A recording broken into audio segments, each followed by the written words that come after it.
అపోస్తుడైన పౌలు హెబ్రీయులకు రాసిన పత్రిక 13వ అధ్యాయం 4వ వచనం నుండి, వివాహము అన్ని విషయంలో ఘనమైనది, పానుపు నిష్కల్మషమైనదిగాను ఉండవలెను. వేశ్యశాంగులకును వ్యభిచారులకును దేవుడు తీర్పు తీర్చెను. ఆగుదాం. ఇప్పటివరకు మనం చూసాం కదండి, భార్య భర్తల జీవితం అనే ఆ యొక్క పోరాటంలో లేదా ఆ నడిచే నడకలో వారి యొక్క అంత సౌందర్యంగా బతకాలి. ఒకవేళ బతకకపోతే దేవుడు అన్నాడు జడ్జిమెంట్ చేస్తాడట, తీర్పు తీర్చాడు. దేవుడు అంటున్నాడు వివాహం అన్ని విషయంలో ఘనమైనది. అన్ని విషయంలో ఘనమైనది అంటే నీ లైఫ్లో ఇంపార్టెంట్ విషయం ఏదన్నా ఉంది అంటే మ్యారేజ్. అలా కాదని యవనస్తులు మీరు బాగా వినండి, అలా కాదని అన్ని విషయంలో ఘనమైనది, వివాహము అన్ని విషయంలో ఘనమైనది, పాన్పు నిష్కల్మషమైనది. ఈ పదం నేను తెగించంటున్నాను, ఏమనుకోకండి.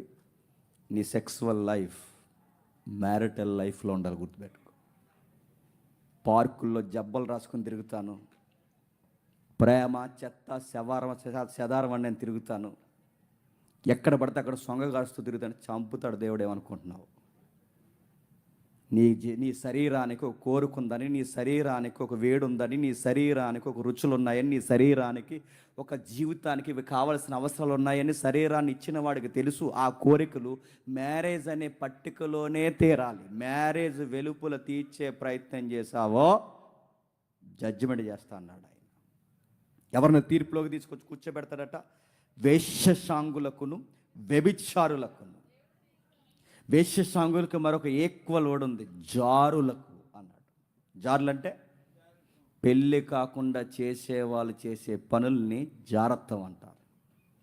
పెళ్ళైన వారు భార్య భర్తల ధర్మాన్ని దాటి వేరొకరితో తప్పు చేసేవారిని వ్యభిచారులు అంటారు. రెండు క్లారిటీ తెలియాలి. పెళ్ళి కాకుండా చేస్తే జారత్వం, పెళ్ళై కూడా భయంకరమైన పనులు మీరు చేస్తున్నారంటే అది వ్యభిచారం. నీ భర్త కళ్ళు కప్పినా దేవుడు ఊరుకోడు, నీ భార్య కళ్ళు కప్పినా దేవుడు ఊరుకోడు. నీకు వివాహం అనే ఒక వ్యవస్థ ఉందని అప్పటి వరకు నువ్వు ఆగకుండా ఎక్కడెక్కడో నీ తల్లిదండ్రుల కళ్ళు కప్పి, ఆ పిల్ల కప్పి, వీళ్ళు కప్పి, మీరు అందరి కళ్ళు కప్పి మీరు ఒకరికొకరు చీకట్లో తప్పుడు పనులు చేస్తే దేవుడు ఊరుకోడు, గుర్తుపెట్టుకోండి. నీ వివాహ వ్యవస్థలో నీ కోరికలు తీర్చుకోలేదు, దానికి ఒక బంధం ఉంది. ఇందాక మీరు రెఫరెన్స్ చూసారు లేదో?